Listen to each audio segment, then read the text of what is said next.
मित्रों, समझ चैनल में आपका स्वागत है। सब्सक्राइब करें और बेल आइकन को दबाएं। चतुर चितेरा चित्त को देता है झकझोर, दुनिया जिसको कहती है Rabindranath Tagore. So guys, once again you are most welcome in my Samaj channel, and we are going to talk about the new lesson, The Homecoming, written by Rabindranath Tagore. First of all, we are going to talk about the writer, the famous and architect of words, Rabindranath Tagore was born in Kolkata 6 May 1861. He wrote a lot of books. He was the founder of the famous University Vishwabharati. His books are Gora, Chitrangada, Post Office. He wrote many sweet stories like Horse Kabliwala and The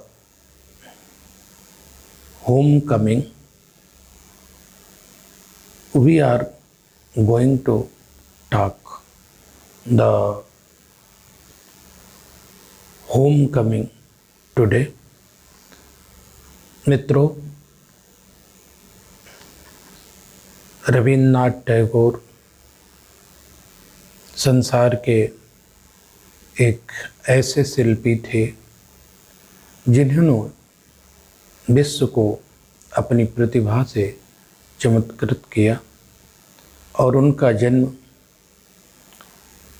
6 मई 1861 में कोलकाता में हुआ था। उनकी जो प्रसिद्ध रचनाएं थी, गोरा, चित्रांगदा, पोस्ट ऑफिस, रसीदा टिकट, उन्होंने कई एक स्टोरीज भी लिखी, जिनमें से हो सकता है कि आपने पढ़ी भी हो।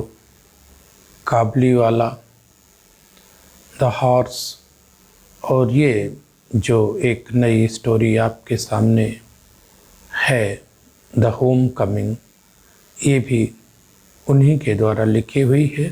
तो आइए हम इस स्टोरी को लेते हैं। Now follow me.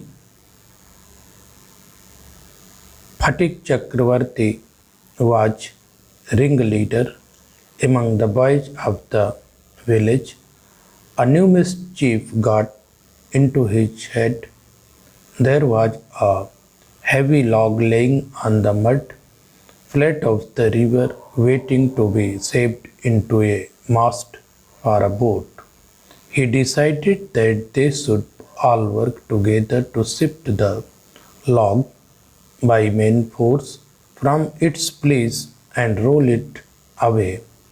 The owner of the log would be angry and surprised, and they would all enjoy the fun. Everyone seconded the proposal, and it was carried unanimously. तो सबसे पहले आइए हम इसके डिफ़िकल्ट वर्ड्स को देख लेते हैं। रिंग लीडर एक सरदार, लीडर, मिसचीफ शैतानी, बैड आइडिया। लॉग एक लट्ठा,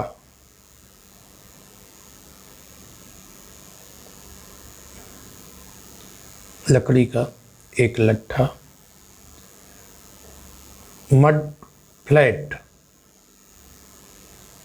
मड फ्लैट कीचड़ में। वेटिंग इंतजार करना। Shaped into a mast for boat, boat नाव। मास्ट मस्तूल, शेप्ड बनने के लिए। और डिसाइडेड जानते ही होंगे आप, निश्चित किया, तय किया। शिफ्ट परिवर्तित कर देना, हटा देना। टू मूव, मेन फोर्स मुख्य धारा में। इट्स प्लेस अपने स्थान से। रोल इट अवे ढकेल देना। प्रपोजल प्रस्ताव, सेकेंडेड पारित कर देना, प्रस्तावित कर देना। यूनैनिमसली एक साथ। तो आइए अब हम इसके हिंदी व्याख्या और फिर अंग्रेजी में एक्सप्लेनेशन देखते हैं, जो कि आपके इम्तहान में पूछी जाती है। तो Phatik Chakravarti was ringleader among the boys of the village. Phatik Chakravarti गांव के लड़कों का सरदार था, अर्थात नेता था। A new mischief got into his head, एक उसके हेड में, मस्तिष्क में एक नया शैतानी वाला विचार आया। There was a heavy log lying on the mud flat of the river. नदी के कीचड़ में किनारे एक बड़ा सा लकड़ी का जो लट्ठा था वो पड़ा हुआ था, इस प्रतीक्षा में कि उसके बोट के लिए उससे एक मस्तूल बनाया जाएगा। ही डिसाइडेड, उसने ऐसा विचार किया कि that they should all work together, वे सभी मिल करके इसको हटाने का कार्य करेंगे। इस लट्ठे को मेन फोर्स में, नदी की मुख्य धारा में, इसको इसके स्थान से बहुत दूर तक ले जाएंगे धक्का दे करके। The owner of the log, इस लट्ठे का जो मालिक है वो क्रोधित होगा। एंग्री, क्रोधित होना। एंड सरप्राइज्ड, और उसको आश्चर्य भी होगा। And they would all enjoy the fun, और इस तरह से वे सभी लोग उस आनंद का एंजॉय करेंगे, उस आनंद से आनंदित होंगे। एवरीवन सेकेंडेड द प्रपोजल, और सभी बच्चों ने इस प्रस्ताव को पारित कर दिया। सेकेंडेड पारित कर दिया। And it was carried unanimously, और ये एक साथ जो है वो कैरीड यूनैनिमसली, एक साथ ही सब लोगों ने मिल करके इसको ले जाने का प्रस्तावित कर दिया। तो प्यारे मित्रों, इसमें परीक्षा की दृष्टिकोण से हम बात करते हैं तो इसमें एग्ज़ाम में इसका रेफरेंस टू द कॉन्टेक्स्ट भी आता है। तो आइए इनकी बात कर लेते हैं। रेफरेंस टू द कॉन्टेक्स्ट आप सभी जानते हैं, फिर भी हम आपको केवल रिमाइंड करा देते हैं। These lines have been taken from the lesson The Homecoming, written by Rabindranath Tagore. Context इस तरह से हम लिखेंगे कि in these lines writer is describing that Phatik Chakravarti was the leader of village boys. He got a bad idea for the amusement of the friends. तो आइए इसका अब हम एक्सप्लेनेशन देख लेते हैं। In these lines, the writer is saying that Phatik Chakravarti was the leader of the voyage. He got an idea in his mind for fun. There was a log laying in the river bank to be saved, a mast for a boat. The boys decided to move it into the river,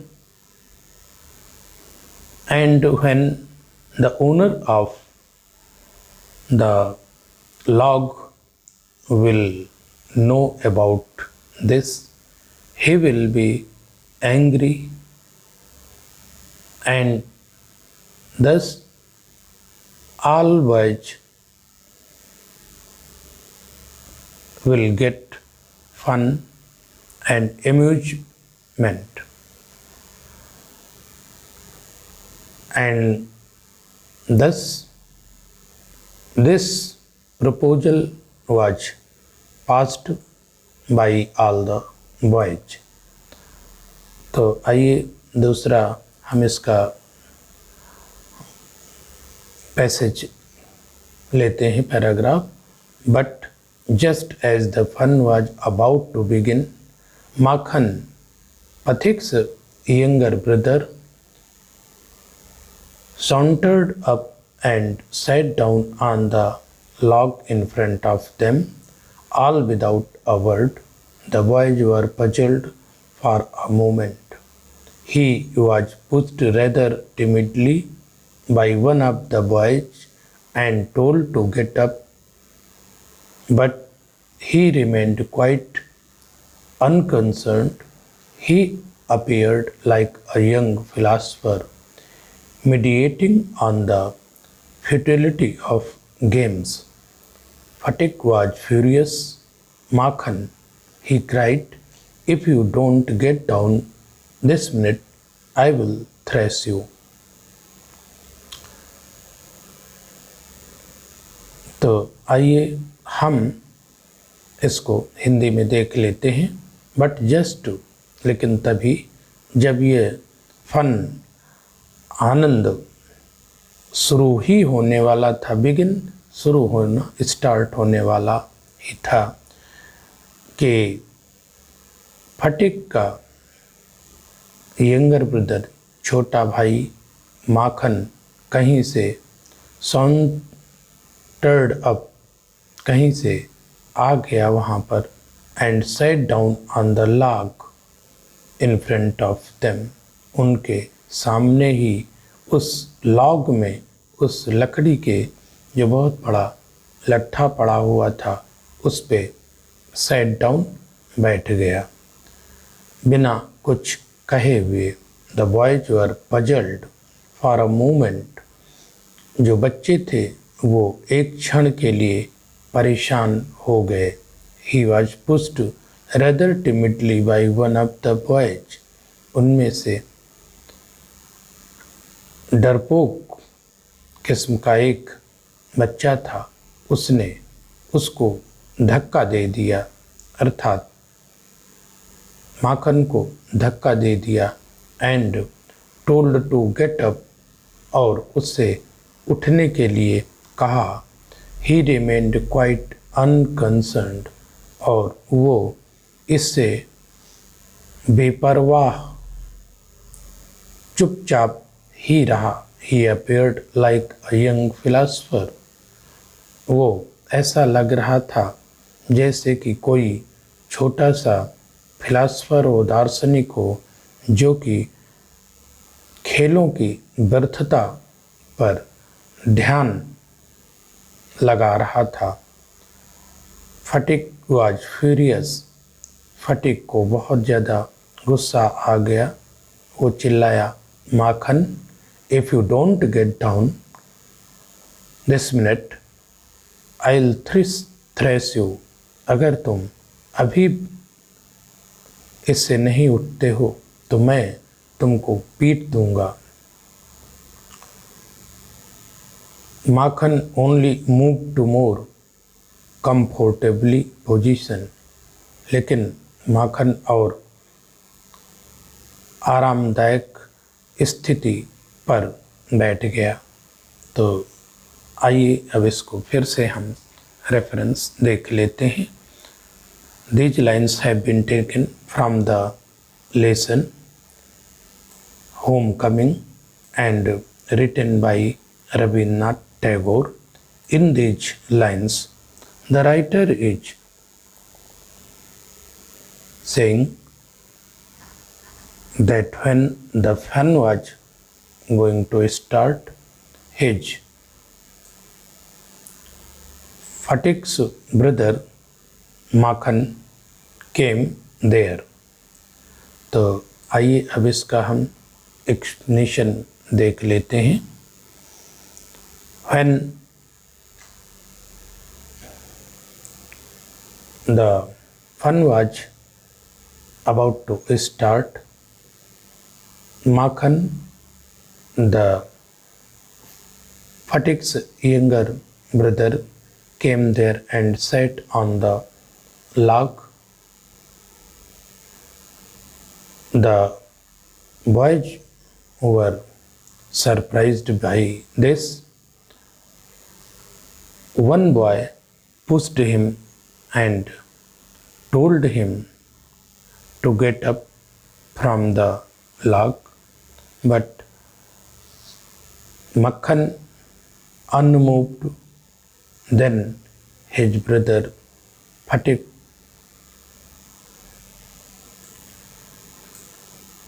became very angry and warned him he will thrash for this act. तो आगे आप देखते हैं। Now if Fatik was to keep his regal dignity before the public, अब फटिक को यदि अपना Regal dignity सम्मान, शाही सम्मान को अगर उसे कीप बरकरार रखना है सभी के सामने, तो इट वाज क्लियर, ये स्पष्ट था, that he ought to carry out his threat, तो उसको जो उसने धमकी दिया था उसको उसका स्वरूप भी देना पड़ेगा।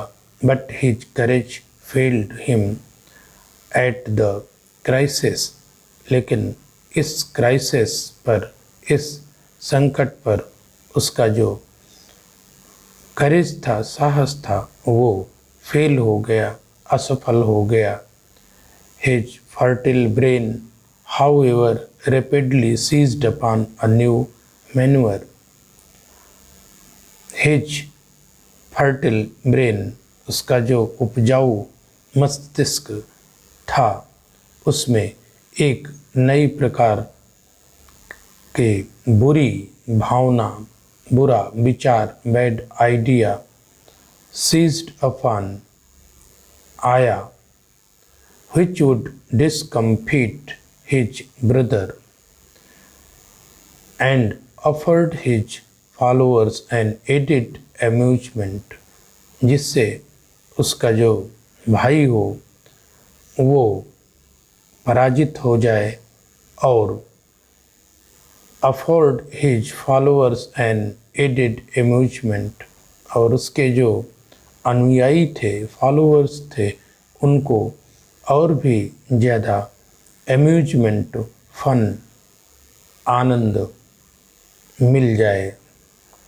He gave the word of command to roll the log, उसने उस लट्ठे को अर्थात फटिक ने उस लट्ठे को रोल द लॉग, उसको लुढ़का देने के लिए मक्खन के साथ ही उस मक्खन को लपेट करके ही अर्थात मक्खन सहित उसको लट्ठे को साथ साथ मिल करके लपेट करके रोल करने के लिए लुढ़का देने का विचार सबको सुनाया, आदेश दिया।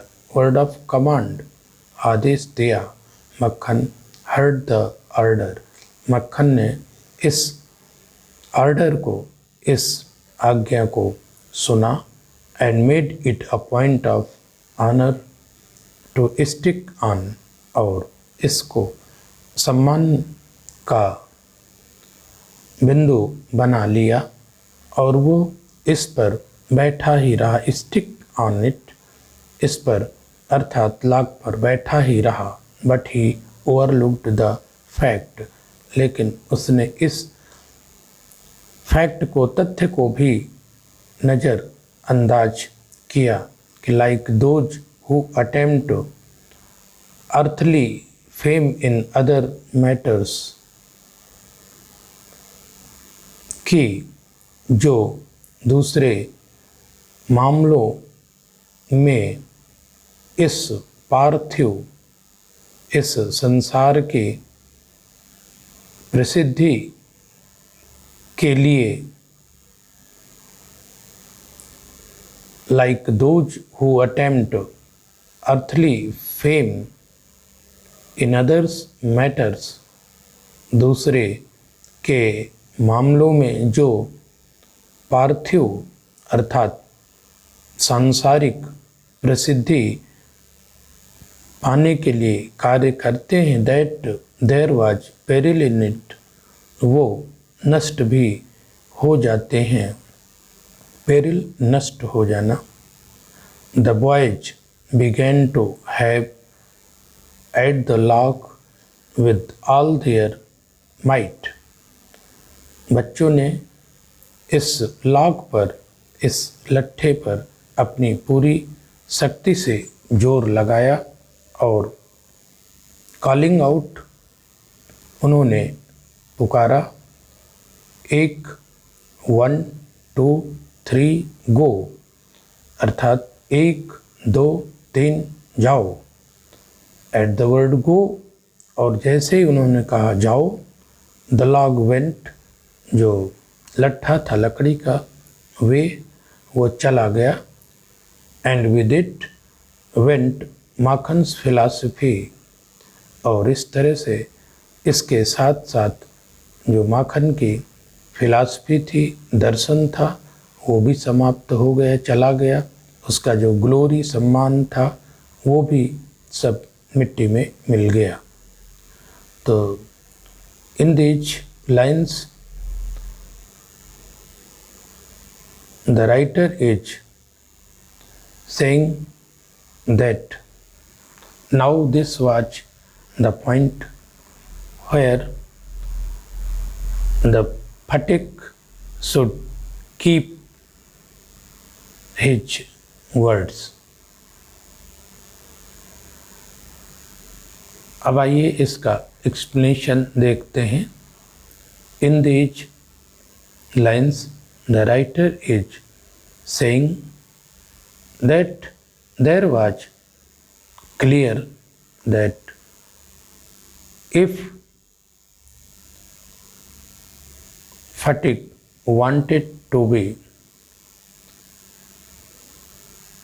continue a leader, then he should show the courage. Then Phatik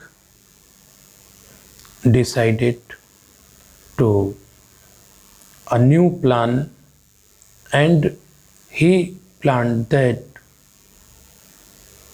this log should be rolled into the river with Makhan, and they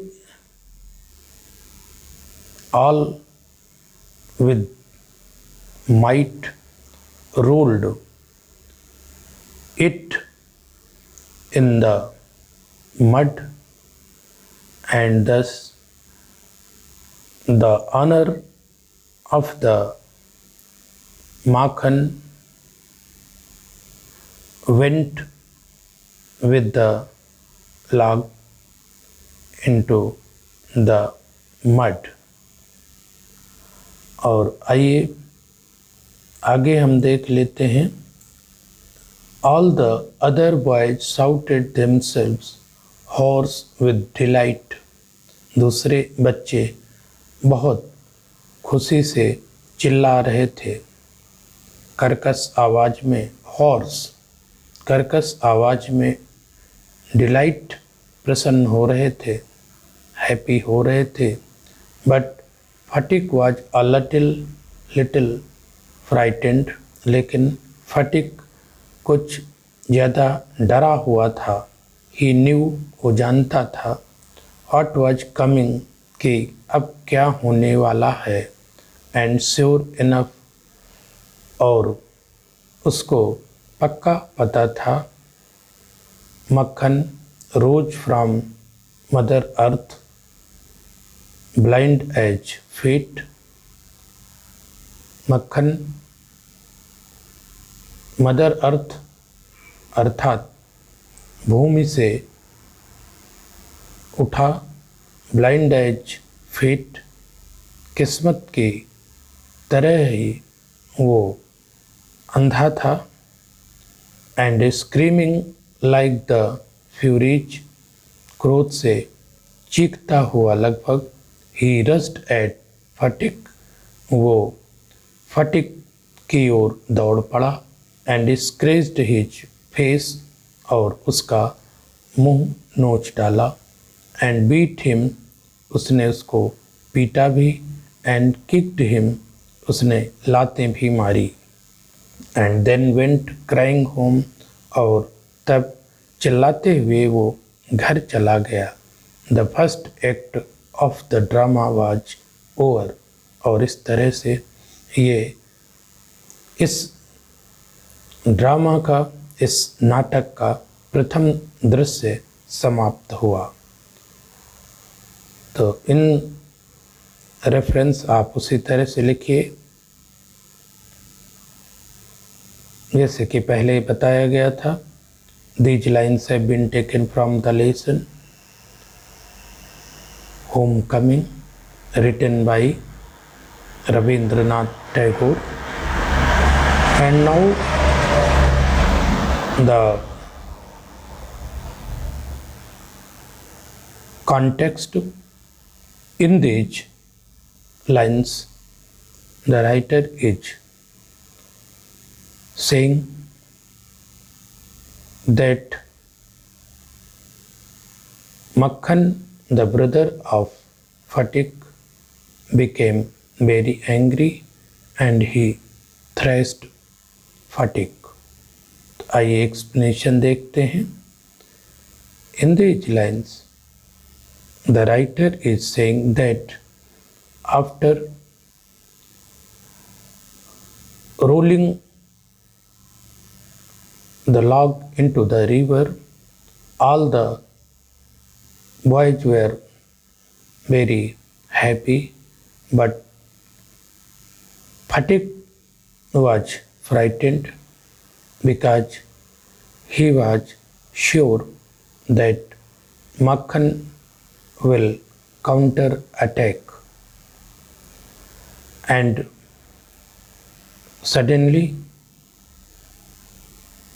Makhan rose from earth and he attacked Phatik. He scratched his face and beat him badly, then went to his house crying, and that was the end of the drama. और आइए अब इसका हम दूसरा paragraph फिर से देखते हैं, अगला वाला paragraph.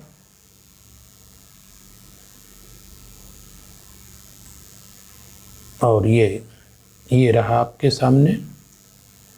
Sphatik wiped his face and sat down on the edge of the sunken barge on the river bank and began to chip a piece of grass. Sphatik wiped his face. फटिक ने अपना चेहरा पोंछ लिया और sat down on the edge of sunken barge on the river bank, और नदी के किनारे उस डूबे हुए बार्ज पर, नौका, small boat is called barge, उस छोटी सी नौका के किनारे पर वो बैठ गया and began to chip a piece of grass, और एक घास के तिनके को चबाने लगा। A boat came up to the landing, और एक नाव वहाँ पर आई, and a middle aged man, और एक मिडिल एज्ड मैन, एक मध्यम आयु का व्यक्ति जिसके बाल ग्रे अर्थात सफ़ेद थे और डार्क मस्टैच, जो उसकी गहरी मूछें थी, वो व्यक्ति जो मध्यम आयु का था वो आया। स्टेप्ड ऑन शोर, शोर बैंक में, नदी के किनारे, स्टेप्ड ऑन उतरा। He was the boy, he saw the boy sitting there and doing nothing. उसने वहाँ पर एक बच्चे को बेकार बैठे हुए देखा, and asked him, और उससे पूछा, where the चक्रवर्तीज lived, कहा कि चक्रवर्ती कहाँ रहते हैं। फटिक went on chewing the grass, और फटिक उस घास के तिनके को चबा ही रहा था और इशारा किया ओवर देयर, वहाँ, but it was quite impossible to tell where he pointed, लेकिन ये लगभग असंभव था कि वो किस चीज़ को इंगित कर रहा था, अर्थात किधर वो उसको इंगित कर रहा था, किधर इशारा कर रहा था, ये असंभव हो रहा था जानना। The stranger asked him again, stranger उस अजनबी व्यक्ति ने फिर से दोबारा पूछा। ही swung his legs to and fro on the side of the barge, वो उस छोटी नाव के किनारे अपने पैर हवा में आगे और पीछे, लेग्स टू एंड फ्रो, आगे पीछे हिलाता रहा, swung हिलाता रहा, एंड सेट, और कहा, गो एंड फाइंड आउट, जाओ और पता लगाओ, and continue to chip the grass as before, और पहले की तरह ही वो घास को चबाए जा रहा था। तो now we are going to tell the reference and context of the lesson. Reference, as before said, these lines have been taken from the lesson The Homecoming, written by Rabindranath Tagore. Context: in these lines, the writer is saying that when Phatik was sitting on the barge, a stranger came there. आइए अब इसका explanation. Now explanation. In these beautiful lines, the writer is saying that Phatik was sitting in a small boat on the river bank. He was chewing a blade of grass. Suddenly, a middle-aged man with grey hair and dark mustache came there by boat, and he saw the boy sitting. He asked to the Phatik that where the Chakravartis are living, but Phatik did not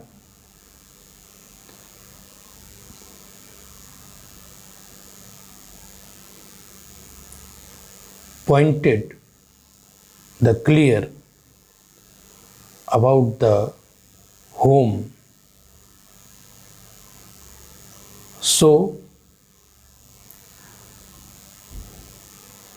the middle-aged man again asked, but Phatik did not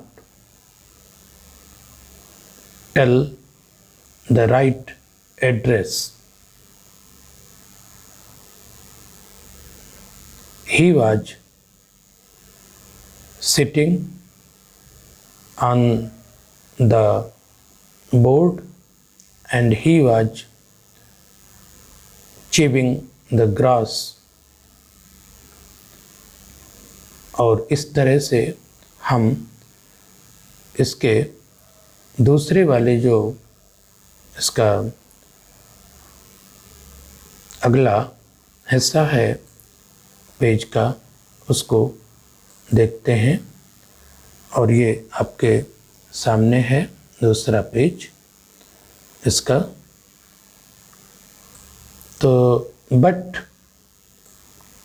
now a servant came from the house and told Phatik his mother wanted him.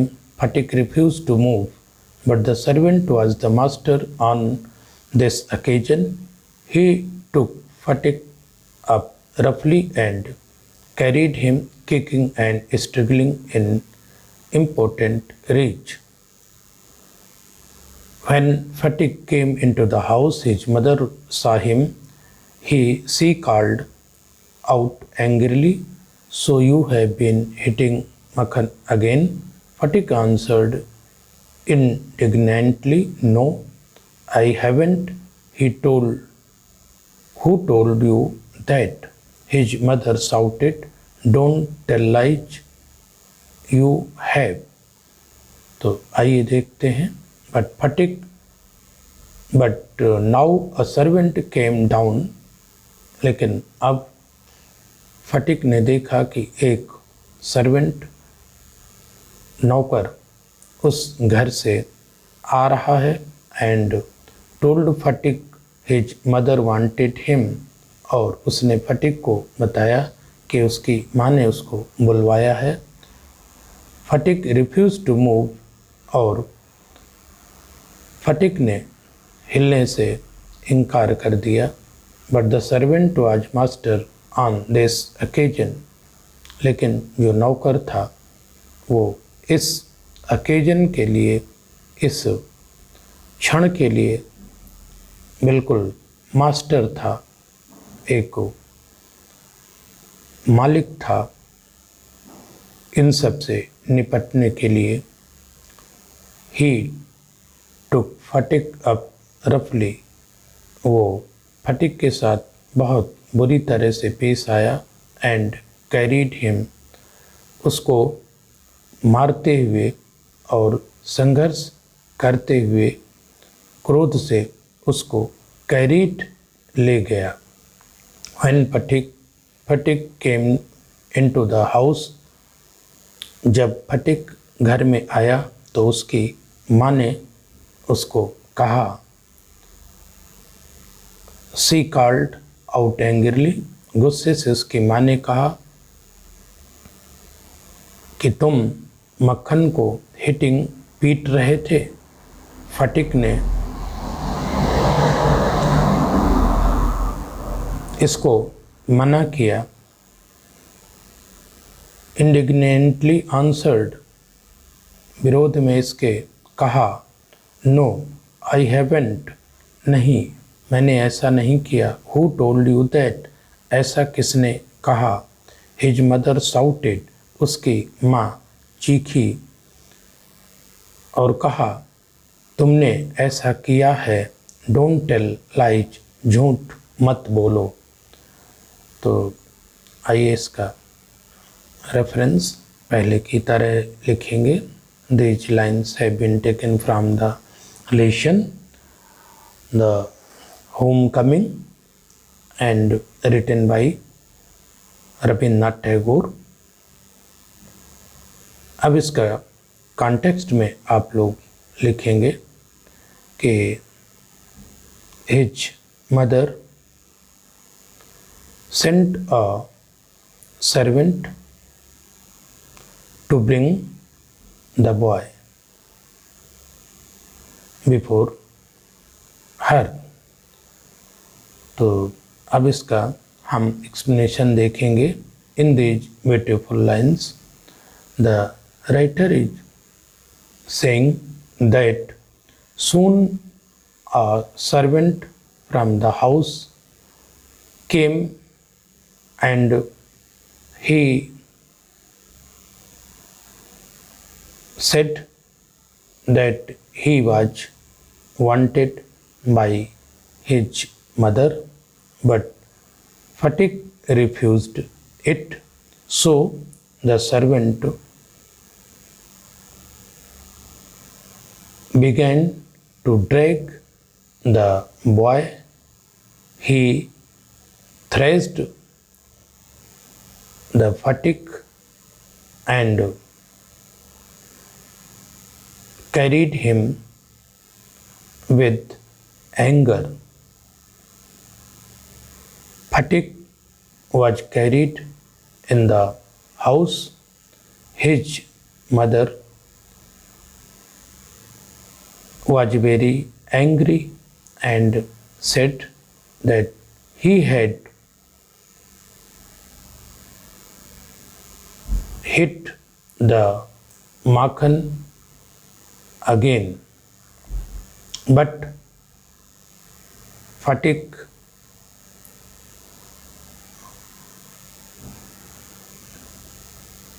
said no, he had nothing done anything wrong, but his mother didn't believe him.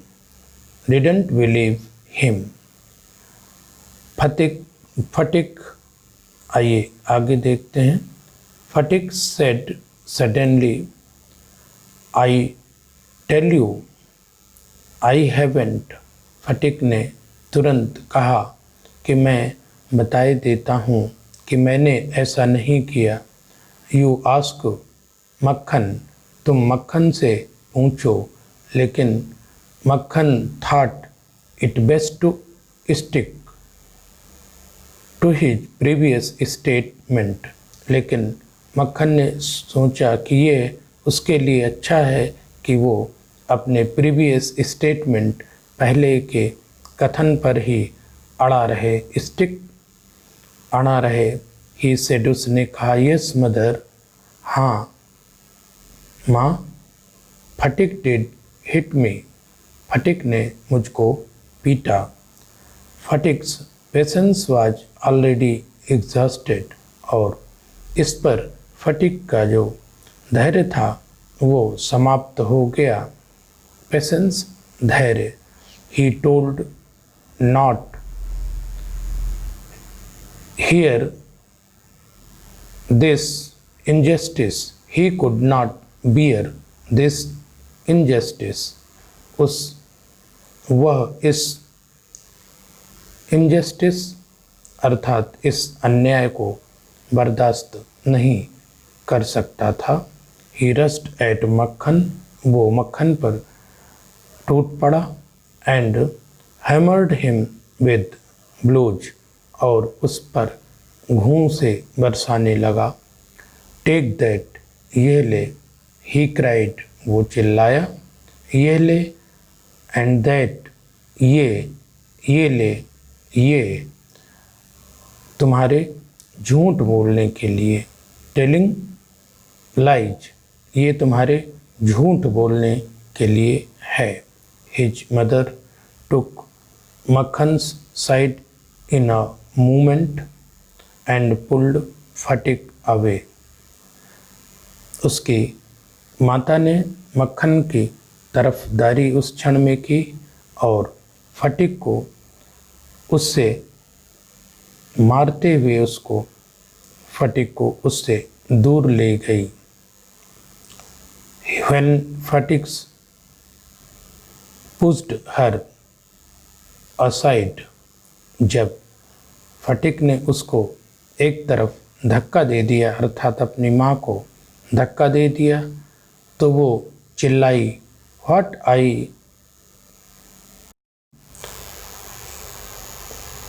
छोटे से दुष्ट हो, would you hit your own mother, क्या तुम अपनी खुद की माँ को भी अब धक्का दोगे?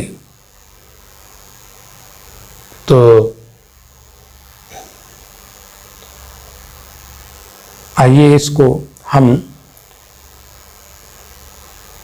इसका रेफरेंस आप उसी तरह से पूर्व की तरह ही लिखेंगे और कॉन्टेक्स्ट में देख लेते हैं।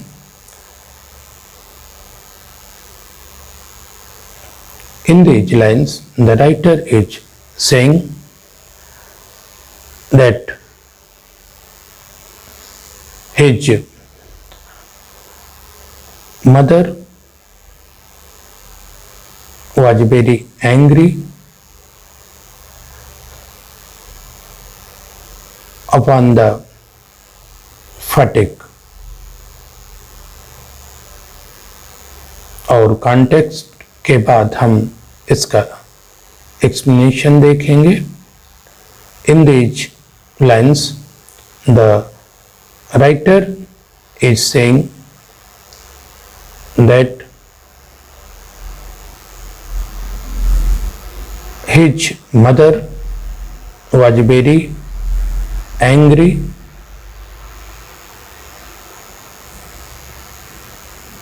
she inquired to Fatik why he had hit the boy. Fatik told that he had not beaten the Makhan and said that asked about this to Makhan, but this time Makhan was telling a lie, and he said that the Phatik has beaten him. So this time Phatik was very angry, so he thrashed Makhan very badly. His mother came before them.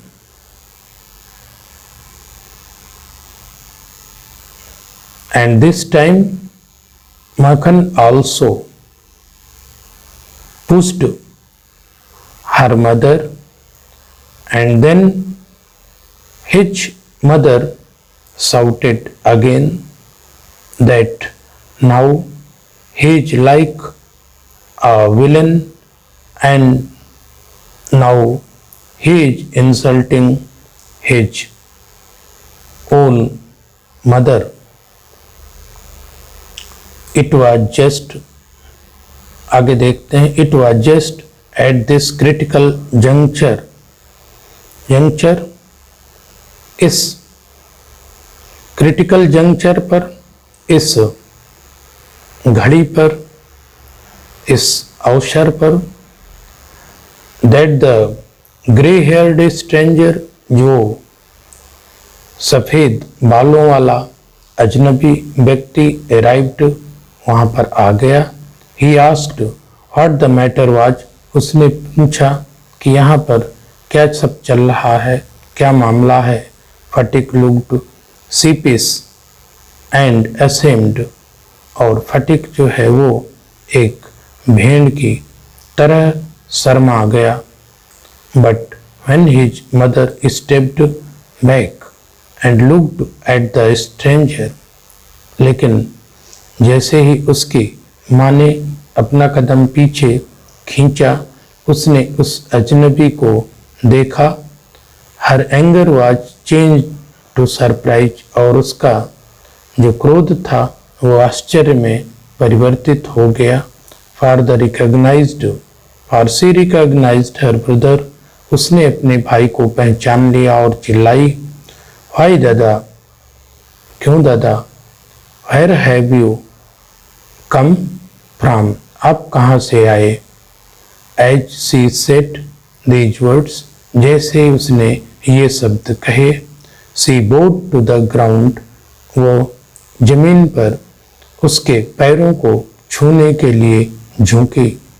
Her brother had gone away soon after she had married, उसका जो भाई था वो उसके विवाह के तुरंत बाद चला गया था.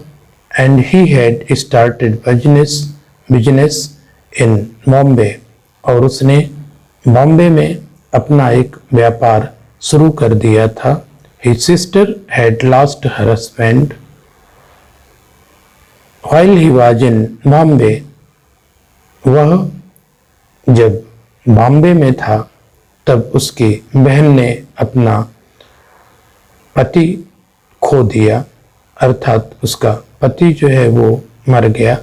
Vishambhar had now come back to Calcutta, और विशंभर अब कलकत्ता फिर से वापस आया. And had at once made inquiries, और उसने फिर से पूछताछ की अपनी बहन के बारे में. He had then hastened to see her as soon as he found out, और जैसे ही उसको ये पता चला कि वो यहाँ है, वो उससे जल्दी में उससे मिलने चला आया. तो आइए इस को हम रेफरेंस आप उसी तरह से लिखेंगे, कॉन्टेक्स्ट देखते हैं कि when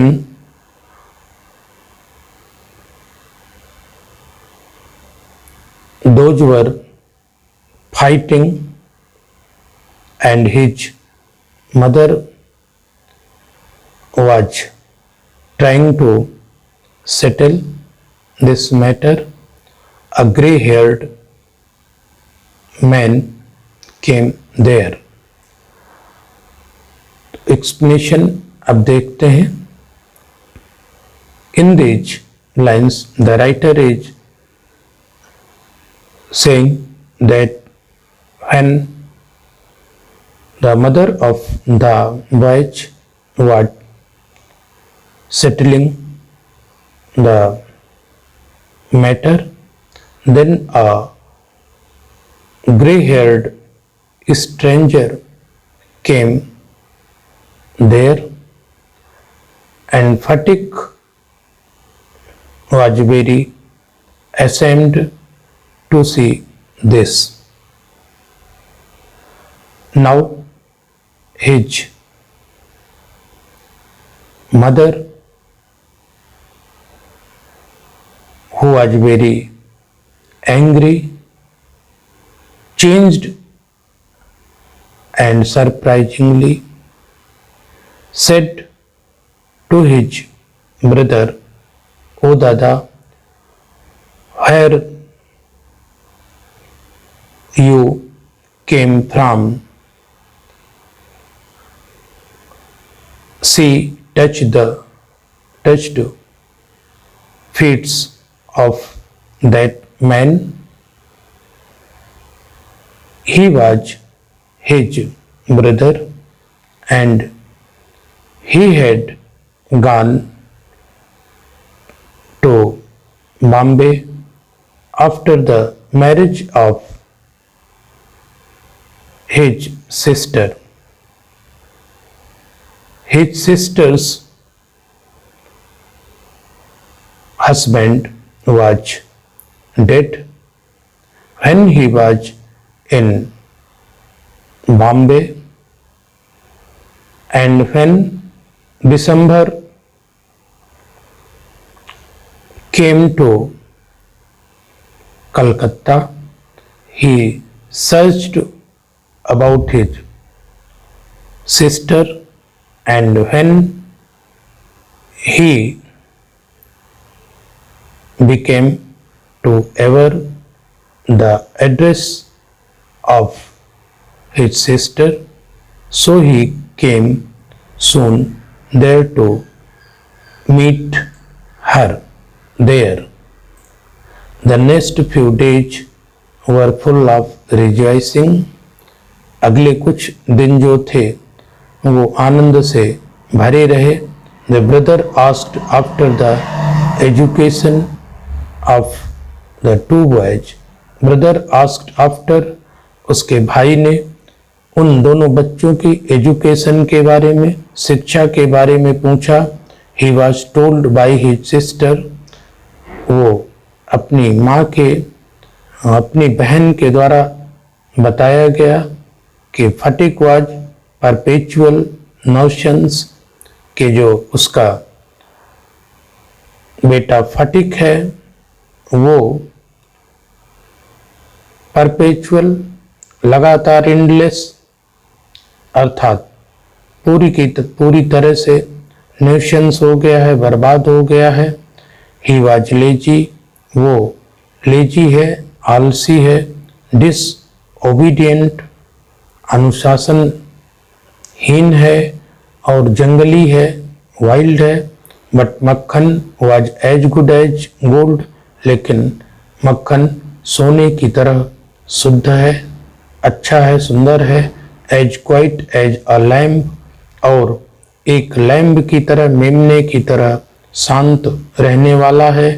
and very fond of reading, पढ़ने का बहुत शौकीन है.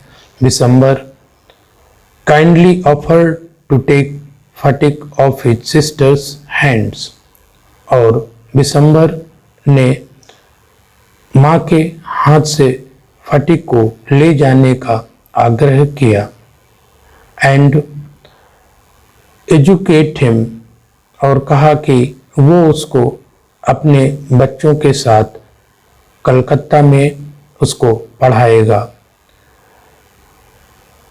एजुकेट पढ़ाना, हिम उसको, with his own children in Calcutta, Calcutta में अपने बच्चों के साथ ही वो फटिक को भी पढ़ाएगा।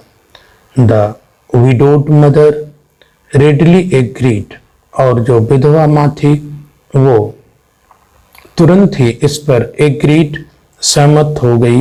When his uncle asked Phatik if he would like to go to Calcutta with him, his joy knew no bounds. जब उसके अंकल ने अर्थात मामा ने उसको कलकत्ता चलने के लिए कहा तो his joy knew no bounds, तो उसकी जो जॉय था, आनंद था, वो नो बाउंड्स, कोई सीमा न रही, अर्थात उसका जो आनंद था वो अनंत हो गया, अर्थात वो बहुत खुश हुआ। एंड ही सेड, और उसने कहा, ओ यस अंकल, अरे हाँ मामा, इन ए वे, इस तरह से कहा, that made it quite clear, जिससे ये स्पष्ट हो चला था कि दैट ही मीन्ट इट, कि वो जाना चाह रहा हो। तो कॉन्टेक्स्ट आइए देख लेते हैं। In these lines the writer is saying that the grey-haired man who was the uncle of the Fatik offered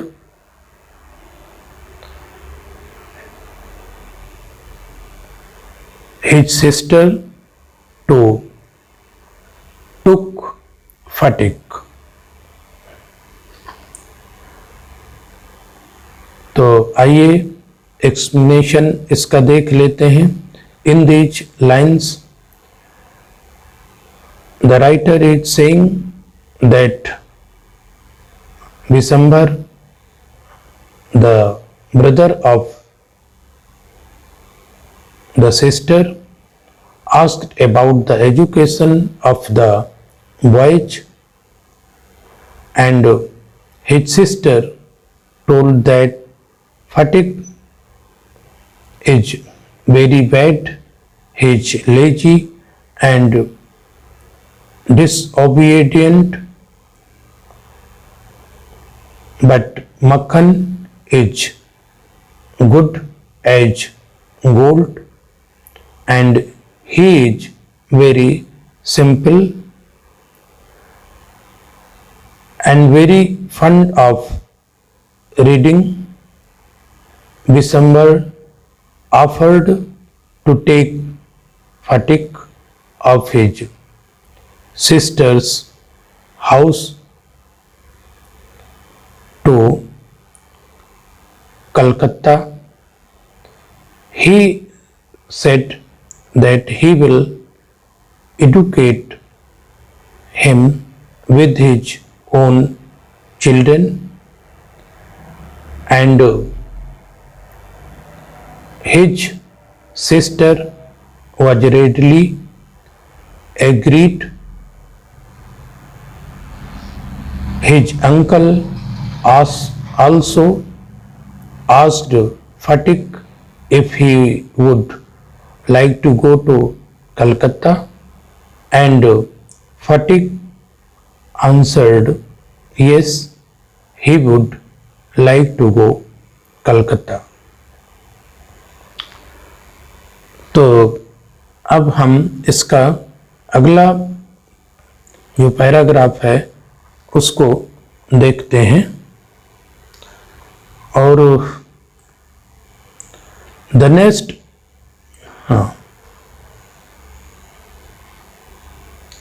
sorry एक सेकेंड, द नेक्स्ट ये वाला हो गया है। It was an immense relief to mother to get rid of Fatik। अब जो उसकी माँ थी वो गेट राइड ऑफ फटिक, फटिक से उसका जो पीछा छूट रहा था, इससे वो बहुत ज़्यादा उसको रिलीफ मिला, आराम महसूस कर रही थी। She had a prejudice against the boy, वो बच्चे के प्रति प्रिजुडिस पक्षपात कर रही थी। And no love was lost between the two brothers, वो उन दोनों भाइयों के बीच में कोई प्रेम नहीं रह गया था। सी वॉज इन डेली फियर, वो प्रत्येक दिन डरती रहती थी कि दैट ही वुड इधर ड्रोन मक्खन समडे इन द रिवर, कि किसी दिन वो मक्खन को नदी में डुबा न दे, और break his head in a fight, या झगड़े में उसका सिर न फोड़ दे, और run him into some danger or other, और ये भी डरती रहती कि वो किसी उसको खतरे में न डाल दे। At the same time, और उसी क्षण she was somewhat distressed to see Fatik's extreme eagerness to get away, उसी क्षण उसने कुछ निराशा भी महसूस की फटिक के extreme eagerness to get away, उससे फटिक के उससे दूर जाने की जो तीव्र जो उत्साह था, उससे वो थोड़ा सा कुछ परेशान भी थी।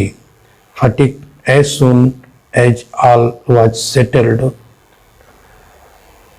kept asking his uncle every minute when they were to start, जब सब कुछ सेटल हो गया, तय हो गया, तो फटिक अपने मामा से प्रत्येक मिनट, प्रत्येक क्षण यही बात करता रहता कि कब वे स्टार्ट अर्थात चलेंगे।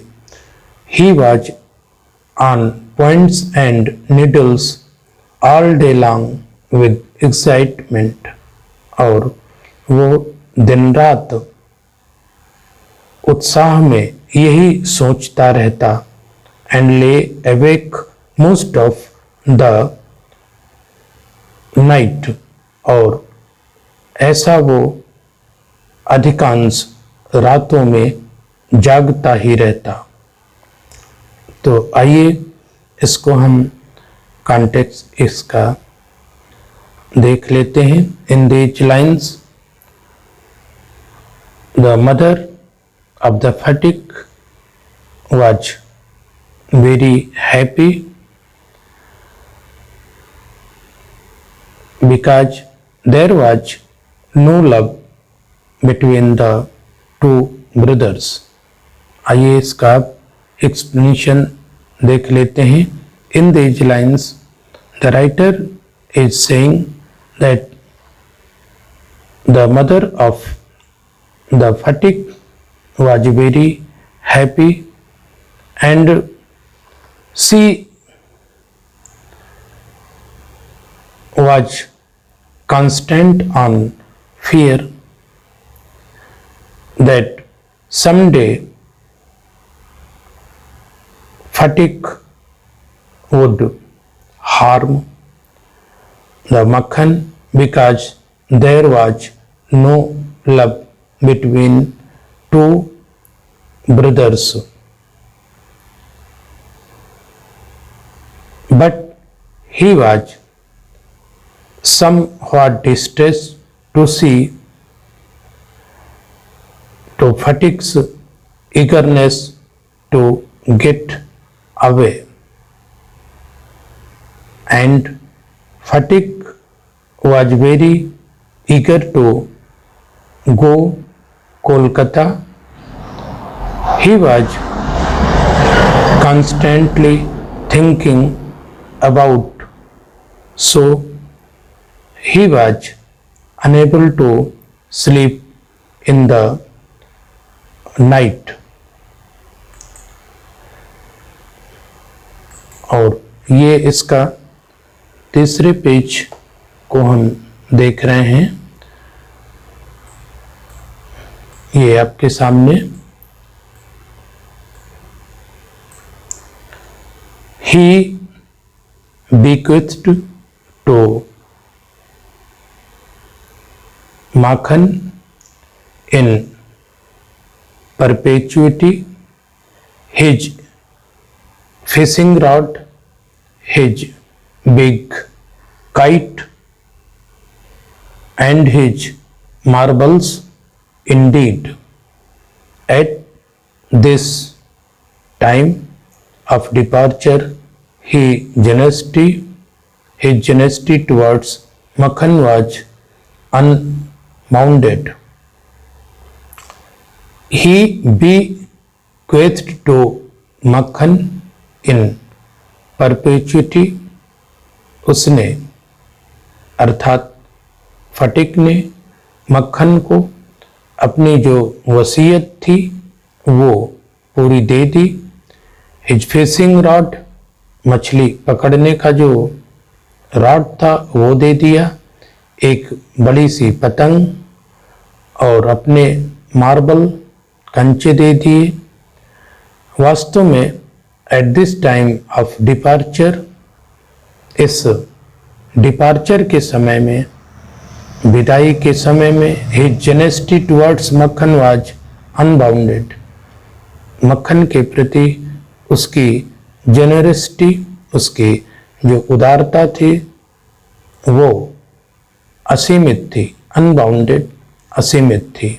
व्हेन दे रीच्ड कोलकाता, जब वो कलकत्ता पहुंच गए, Phatik made the acquaintance of his aunt, और फटिक ने अपनी आंट मामी से परिचय प्राप्त किया। द फर्स्ट टाइम, पहली बार। She was by no means pleased with this unnecessary addition to her family. तो उसकी मामी जो है वो उसको अपने परिवार में एक अतिरिक्त, बिना किसी जरूरत के एक अतिरिक्त, एक और अधिक व्यक्ति जुड़ जाए, इसको देख करके वो खुश नहीं हुई। She found her own 3 boys quite enough to manage without taking anyone else. She found her own 3 boys quite enough without taking anyone else. वो बिना और किसी और को लिए हुए अपने बच्चों को, अपने 3 बच्चों को पूरी तरह से ठीक से मैनेज कर पा रही थी, उनकी व्यवस्था कर पा रही थी।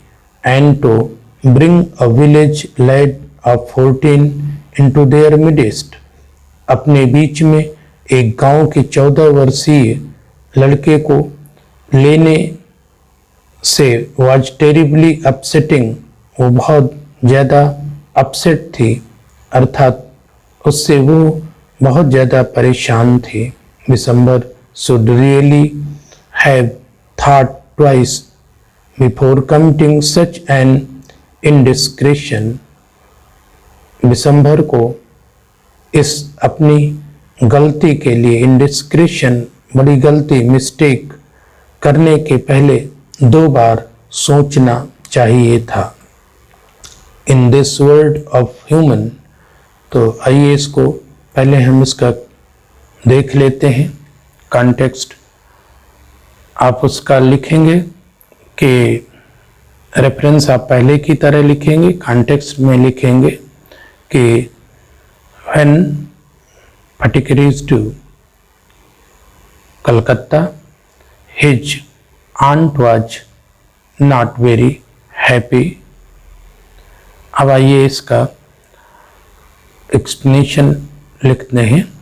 इन these lines, the writer is saying that his aunt was not very happy to see this boy because he didn't want to addition a member in her family.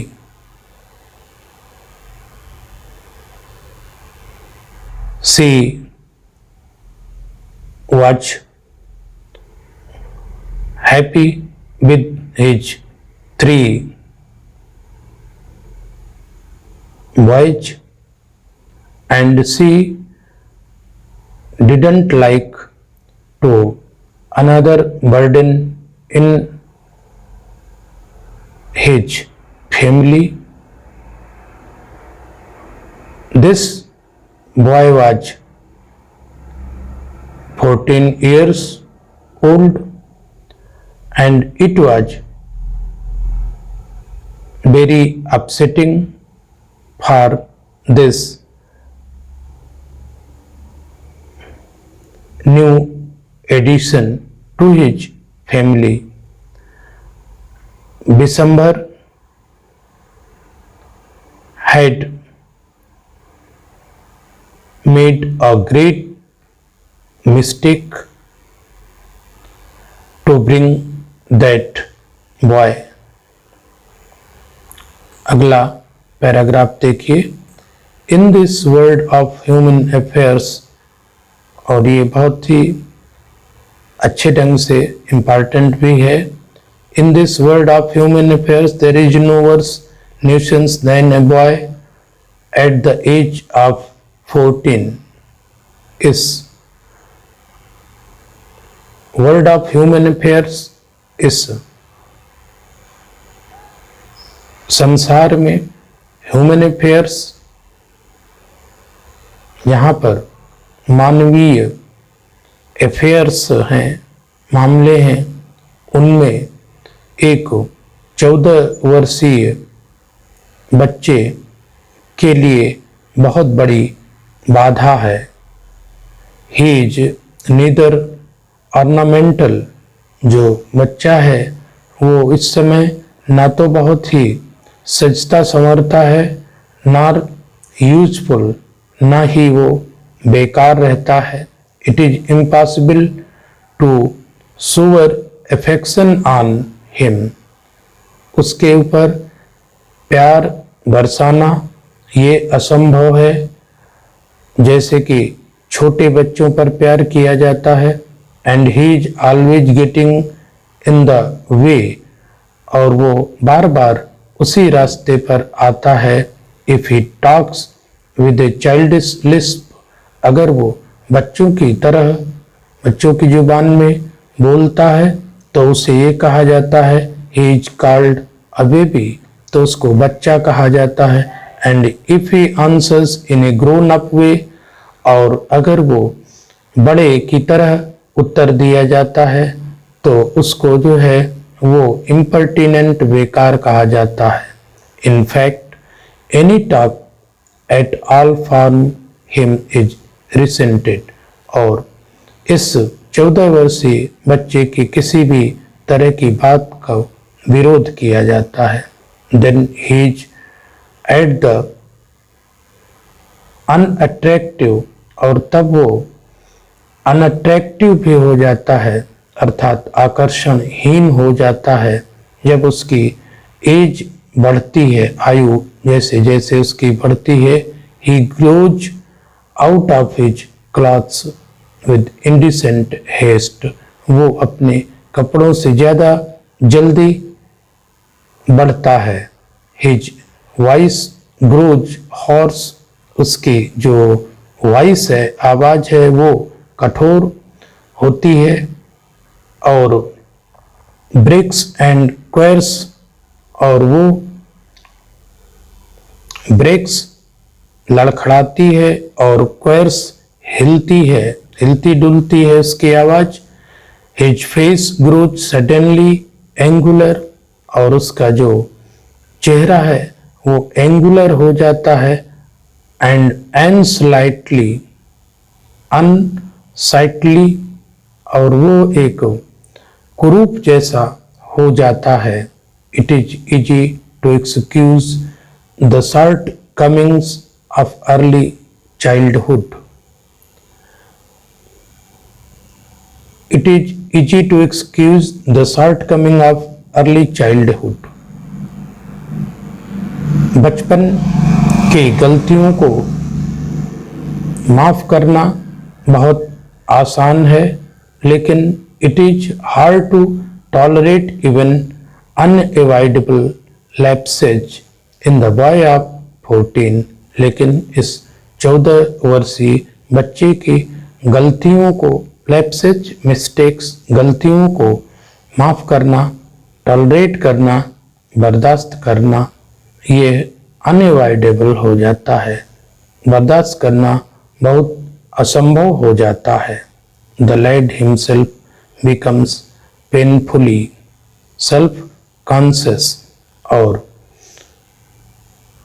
बच्चा इस उम्र में बहुत दर्द अनुभव करता है और सेल्फ कॉन्शियस हो जाता है, अपने प्रति बहुत संकोची हो जाता है।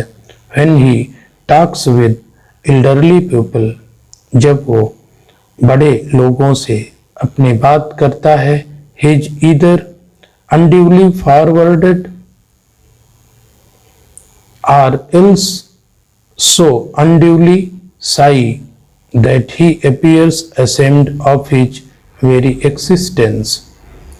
तो जब वो बड़ों से बात करता है तो उसको असामान्य रूप से आगे बढ़ा दिया जाता है, या वो अपने आप में इतना शाई महसूस करता है, अर्थात शर्मीला महसूस करता है कि उसका अस्तित्व खुद ही जो है वो शर्मिंदा हो जाता है। तो कॉन्टेक्स्ट में आप लिखेंगे कि in these lines the writer is telling about the age of the 14 years boy. This is the stage of the age where the boy becomes self-conscious। तो आइए इसका एक्सप्लेनेशन देख लेते हैं। In these lines, the writer is saying that in this world it is very difficult for the 14 years boy, because he is no very charmful in this age, and it is impossible to show affection and love like a little boy. If the child of 14 years talk in a childish lisp, he is called a baby, and if he answers like a grown-up, he is called impertinent. In fact, he is opposed in every condition. He is unattractive in this age, and he starts growing more than his clothes. His voice grows hoarse, and it starts trembling. His face is no more charmful in this age. It is very difficult to avoid his lapses, and boy gets very pain and he starts self-conscious. He talks with grown-up people. He gets nothing proper care from them, and he sometimes feels ashamed of his existence. तो आइए अब हम इसके दूसरे वाले paragraph पर चलते हैं. Yet it is at this very age, इस उम्र में, यहाँ पर जो लेखक हैं वो 14 साल के किशोर की समस्याओं का वर्णन कर रहे हैं.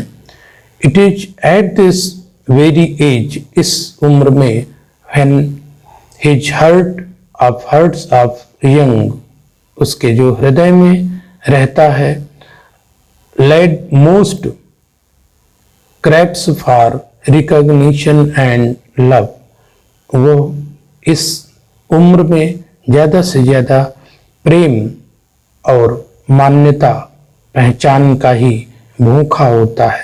अर्थात वो चाहता है कि उसको प्रेम मिले और उसको मान्यता मिले, उसकी बात को माना जाए. And he becomes the devoted slave of anyone, और वो उसका दास भी बन जाता है जो सोच हिम कंसिडरेशन, जरा भी ध्यान उस पर देता है.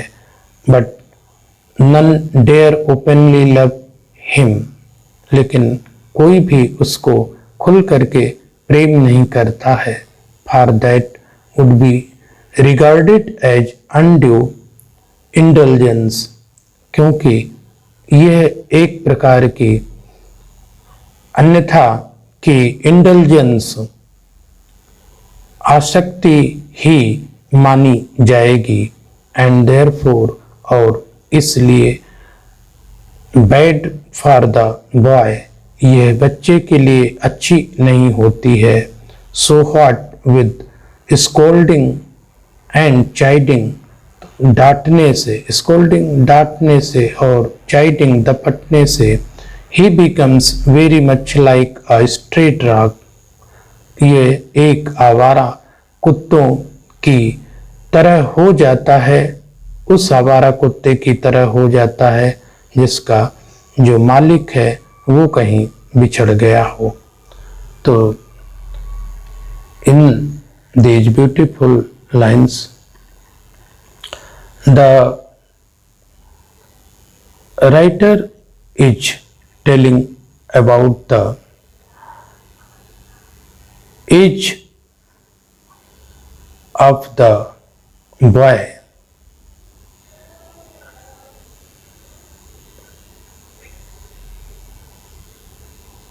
और अब हम इसका एक्सप्लेनेशन देखते हैं. In these lines the writer is saying that the age of 14 is very sensitive for the boy, because the boy always wants love and recognition, and he becomes slave who shows some consideration towards him. In this age, no one loved him, and he always try to get love from others. In this age, the chiding and scolding is not good for the boy, and he becomes like a stray dog that has lost his master. आइए अब हम इसके अगले paragraph पर चलते हैं। For a boy of 14 वर्ष के बच्चे के लिए his own home is the only paradise, उसका जो खुद का घर है वही स्वर्ग के तुल्य है। To live in the strange house, और अजनबी के घर में अजनबी लोगों के साथ रहना किसी टॉर्चर से कम नहीं है, अर्थात किसी अत्याचार से कम नहीं होता। While the height of bliss is to receive the kind look of women and never to be slighted by them. While the height of bliss is to receive the kind looks of women, और वो स्त्री के bliss को receive करने के लिए जहाँ पर वो तैयार रहता है वहाँ पर उसको जरा भी उसकी दया, उसकी अनुकंपा उसको न मिल पाती हो। It was anguish to Phatik to be the unwelcome guest in his aunt's house, और इस तरह से ये अपनी आंट के हाउस में, अपनी चाची के घर में वो एक बिना अनवेलकम्ड गेस्ट की तरह था, उस गेस्ट की तरह था, उस मेहमान की तरह था जिसका कोई स्वागत न किया जा रहा हो। Despised by this elderly woman, और वो इस elderly woman के द्वारा, अर्थात जो ये बड़ी स्त्री थी, वो उसको घृणा ही करती थी। and slighted on every occasion, प्रत्येक बार उसको टोका जाता। if she ever asked him to do anything for her, he would be so overjoyed that he would overdo it. On every occasion, if she ever asked, और प्रत्येक बार अगर वो किसी कार्य के लिए उस स्त्री के द्वारा कहा जाता तो इससे वो अत्यधिक खुश होता और उससे ज्यादा कार्य करता। And then she would tell him, तब भी वो उसको कहती कि वो एक स्टूपिड है, अर्थात मूर्ख ही है।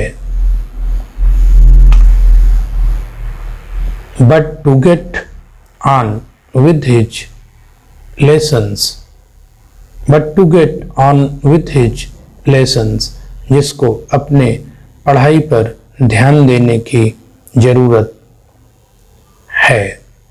तो